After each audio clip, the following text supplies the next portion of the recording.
Hello, everyone. My name is Dr. Natalie Tapaskar, and I'm a second-year general cardiology fellow at Stanford University. I'm really excited to be here today with Dr. Itoh. Dr. Itoh is the surgical director of heart transplantation and mechanical circulatory support at Brigham and Women's Hospital in Boston. We're going to be speaking today with Dr. Itoh about his experience with the Impala 5.5 with Smart Assist system. Thank you so much for being with us here today, Dr. Itoh. Thank you, Natalie, for having me here today. All right, so we're going to get started with just some basic info about Impala 5.5. So we know that it's a temporary left ventricular support device that was approved by the FDA in 2019. We know that it's intended for use up to 14 days and indicated for treatment of ongoing cardiogenic shock, post-MI or cardiac surgery, or for acute decompensated heart failure associated with shock. So the Impala 5.5 is meant to unload the LV, reduce ventricular work, and provide up to 6 liters per minute of circulatory flow.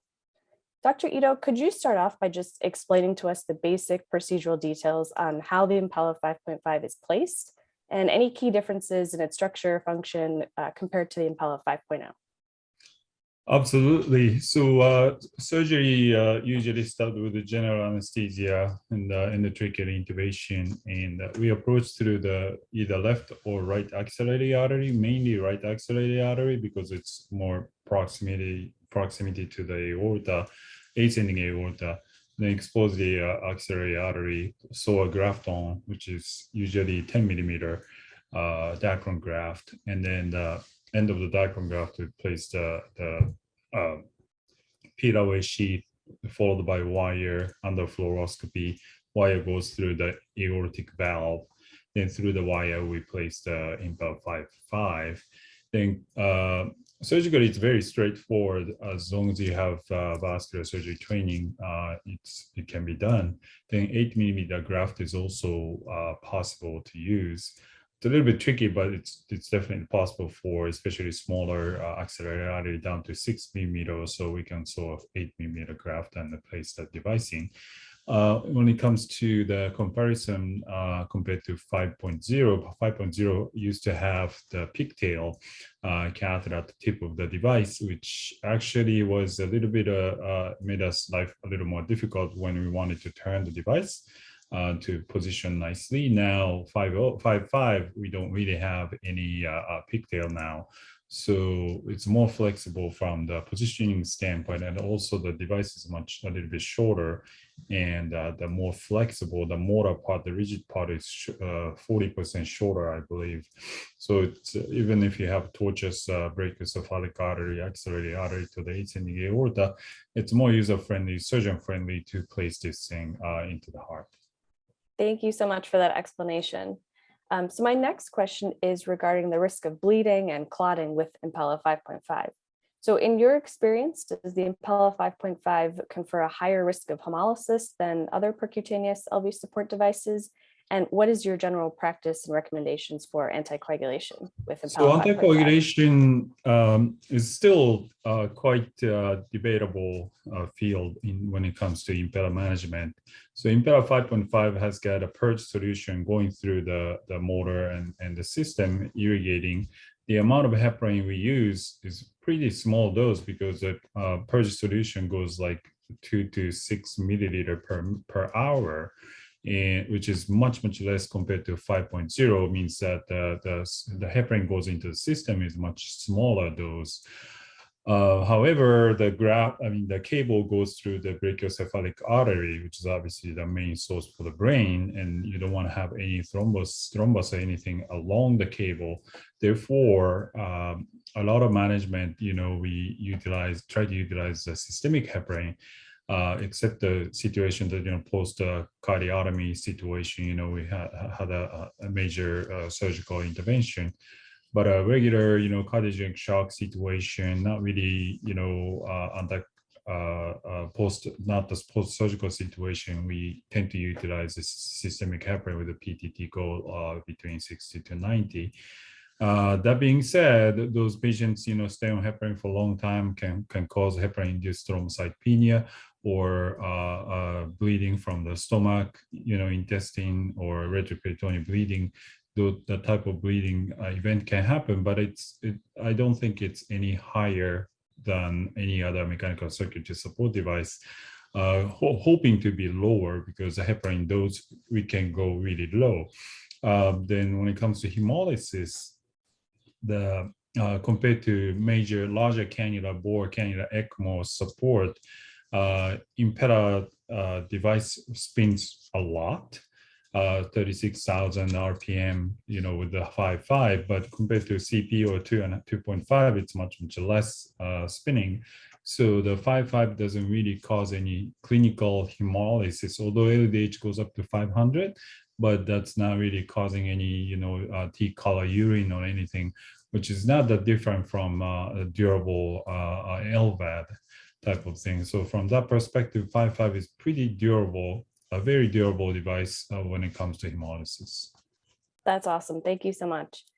So my next question is about patient ambulation with the 5.5. So we know early ambulation is very important in ICU patients. What is your experience and recommendations for practitioners to make sure the device doesn't move when patients are ambulating? Yeah, so company recommendation, all the clinical specialists are pretty good with how the device should be fixed onto the chest wall. I personally tunnel the graft out laterally and then place the device on the chest and a little bit of upper abdomen, and usually put sutures in when patients are still sleeping so that these things never move or never turn. So then by doing that, I think patients are free to go for a walk in the ICU, all those things. So it's more, patients are fine, device is fine. It's more provider side issues. We've never walked these patients on Impala, then those things can happen. So more educational part for our staff is going to be a more challenging part for majority of the practice, I believe. That's very important. Thank you for letting us know. So my next question is about hemodynamic management with patients on Impala 5.5. So the Impala controller screen has a lot of good information, map, cardiac output, LV-EDP. Do you find that having an additional PA catheter is helpful for managing these patients? That's a very good point. With the Smart Assist, all the pressure monitoring system with the 5.5, it's pretty well advanced, compared to LD or 5.0 we had. So from that perspective, it's much more user-friendly. Then for those things, we don't really need a Swan-Ganz catheter when Impala is there. Once we get used to, manage those patients. However, Impala is not going to stay forever. We're going to recover those patients and get the Impala out. For that weaning purpose and the post-Impala management, we need some sort of like a non-invasive hemodynamical measurement device, unless you place the Swan-Ganz. So when we take the Impala out, that's the time we need something, because we want to be very careful about the Impala weaning process for the patient management. But when you have Impala, majority of the time you don't really need any other measurement tools. That's awesome. Thank you. All right, my next question is about LV venting with Impala 5.5. So there was a recent large study that looked at 3,000 patients from the ELSO registry looking at Impala or percutaneous VADs versus balloon pumps in terms of LV venting on patients with VA ECMO, and found really no difference in mortality between the two. So what is your experience and recommendations for using Impala 5.5 as a venting strategy? That is also my main research, part of the main research interest. Then I've been looking into our own patient data back in St. Louis. I just moved to Boston recently. So in my experience, in my perspectives, Impala helps the LV venting. Then unloading LV should bring a lot of benefits especially for patients who we are looking at LV recovery, and also pulmonary edema congestion standpoint. It's very beneficial. That being said, it depends, I should say. If the patient's LV function is well maintained and on ECMO, I tend not to put anything in, because those hearts will get better. Even the LV EDP is a little bit higher. As long as the patient get ejection with the ECMO management, it's fine. So also, placing the Impala, especially, those circumstances, surgeons or many institutions tend to request the Impala CP insertions from the femoral artery, and that can be done in the catheter percutaneously very easily by cardiologists. But that can potentially bring some leg ischemic condition, or along the cable, patients can develop some thrombosis issues. So it's not free. Everything comes with some potential issues and complications. Therefore, I think that theoretically and majority of the time it works out really well. So for that perspective, when I go on ECMO on patients and when we need a LV vent, I usually place Impala 5.5 by myself so that we can wean the ECMO and get the ECMO out. We can stay on the Impala, then slowly wean the Impala, and or take it out or move on to durable LVAD. So that's a new trend many of my colleagues and friends like to do, and which works out really well for patients from. So that's kind of LV venting, but it's a set up to further steps for future treatment. That's wonderful. Thank you. My next question is probably the most important one, and it's about patient selection for Impala 5.5. You are touched on it a little bit, but now that we have so many devices to choose from, what does the ideal patient for Impala 5.5 look like? And just more broadly, what role in cardiogenic shock do you see the Impala 5.5 filling as we move forward? So I would like to make these comments as a physician to place patients in the middle, patient center comment. So I would not say what are those ideal patients for Impala. No, I would say what are the patient population who would get the most benefit out of having Impala, out of Impala management. So from that perspective, I believe there are 2 or 3 different patient populations we tend to look into. One is acute cardiogenic patients who get Impala CP or placed on ECMO. Then as I said, we place those patients on 5.5, then come off everything and stay on Impala 5.5, look at the recovery or durable device or potentially heart transplants.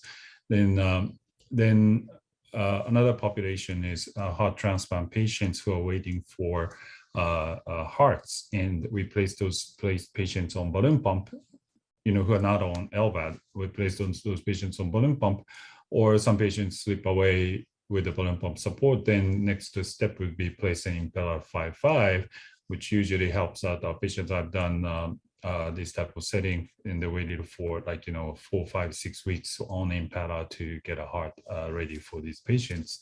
So that's another subset. Then post-cardiology patient management or peri-operative management for those who have very low EF, poor left ventricular function, who are undergoing either coronary bypass, valve replacement, aortic replacements. Then these patients, we place Impala 5.5 peri-operatively, let them recover. So not only sometimes these patients come in like walking and talking to you in normal condition, but ejection fraction is 15%, 20%, and those patients undergoing major heart surgery, then, the recovery is usually very rough. Either balloon pump or ECMO, that's the only thing you used to have about 10 years ago. Now we have this tool to place and perfuse so that we can come off bypass and let them extubate, wake up and ambulate. Then, 3 to 5 to 7 days later, we can take this out. So we can create a situation that the patient is well supported from a systemic perfusion standpoint. And then while in the meantime, we can let them recover from the surgical damage, anesthesia and all those things.